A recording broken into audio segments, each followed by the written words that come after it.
Hello everybody, today in front of me I have Honor Magic 4 Pro smartphone, and in this video we would like to demonstrate how you can enable the separate number row on top of the characters at the keyboard of this device.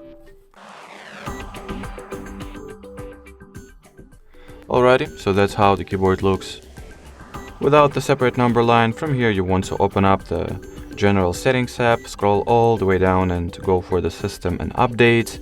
Languages and input. In here, open up the settings for the default keyboard of yours. Usually it's going to be the Microsoft Swift key keyboard.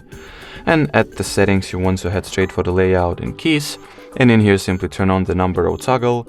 And as you will see now, that will essentially mean that you have successfully activated the separate number line at the keyboard of this device. Alrighty, so that will be it for this video. Thank you so much for watching and bye-bye.